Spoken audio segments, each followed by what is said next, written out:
Nik uste garrantzitsua dela bereziki ez dakigulako noiz norberari tokatu diezaio odol behar izatea eta badagolako egunerokotasunean odola behar duan jende hori eta inor bidian ez gelditzeko. Tokatzen dira istripu larri batzuk edo ebakuntza sinple batzutan ere izan leike odola behar izatea, orduan ez da izaten ere istripu larri bat edo gauza, egunerokotasunean badaude behar asko odol hori gastatu edo erabiltzen dana. Orduan horregatik da garrantzitsua urte guztian zehar konstantea izatea, odola ematea ez larrialdi edo egoera kritiko baten zai egoteko.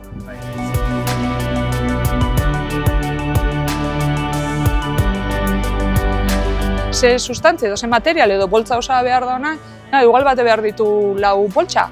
Orduan, igual behar du 4 lagunen laguntza bakar batek, orduan ez da, eta poltza batetik ere, esan daiteke, igual lagundu diezaiekula pertsona bat baino gehiagori, ze batek behar dezake plaketak, besteak plasma, besteak, orduan hortikan ere sustantzi desberdinen nolateatzen dian, ekintza xume batek gauza askotan dauka azkenian eragina.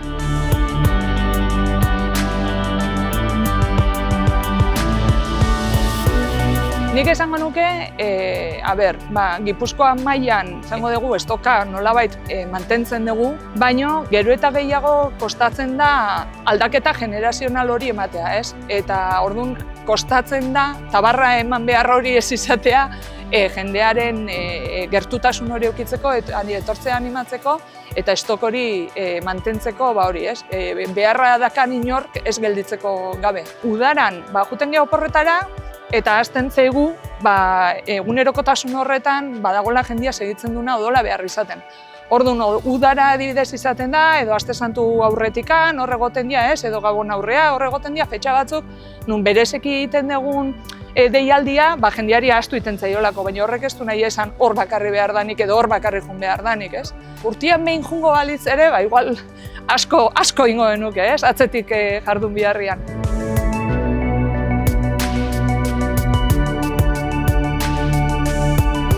Plasmak badauka bakuntzak edo gauz berezi batzutakoz gain erabiltzen da ere kantzerrak eta dituzten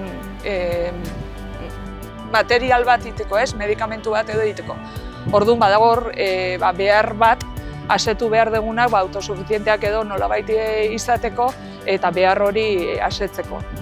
Badirudi gero eta behar gehiago ere dagoela, orduan gero eta prestatu behar gera ere hortarako eta Donostian eman daiteke plasma eta orain jarri dute Eibarren. Edo zein zalantza izan ezkeo, Donantes de Sangre de Euskadin edo Botatantako webean sartu eta bertan daude argibide guztiak.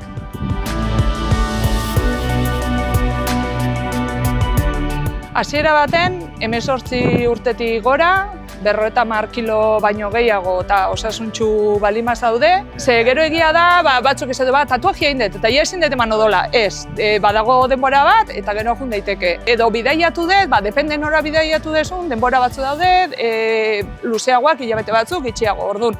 Edozein zalantza hartu txanda, edo deitu, galdetu, baina beti gerturatu. Gipuzkoa eta baita Debabarrena estrukturatuta dagoela herri bakoitzean delegatu talde bat dago. Orduan, Botatanta weban bitartez begiratzen dezu noiz dakasun zure herrian, egoten dira ere kartelak eta delegatuak egiten dute ere zabaltzen dute mezua, eta txanda hartzen dezu Botatanta bitartez, medikuan juteko hartzen deun bezala, da prozesu oso antzerakoa. Herri bakoitzak dauka desberdintasuna. Eibarren gauden kasu honetan, aste honetan dauzkagu Eibarren ostegunean eta ostiralean Deban. Baita herriz herri gauden horretan lantaldeak daude. Eta badaude lantalde batzuk urte pila batetan daudenak eta eskatzen dutenak ere berriztatzea lantaldeak, ez? Ere pixkata ize freskua sartu, idea berrikinta.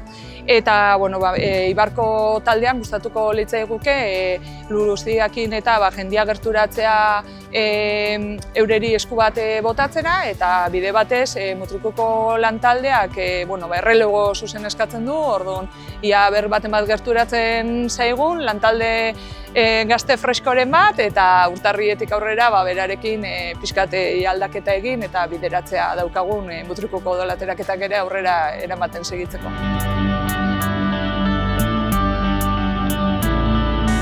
Ez da eduki beharrez bihurrik, ez dago ez arriskurik, ondo hidratatu, estomago hutsakin eskun kirolain eta zuzenian, medikoak okeia ematen baldin badu, odola ematean prozesura joan, eta 20 minutuan kanpoan zauz, gero gainera goxagarri eta guzti hori da.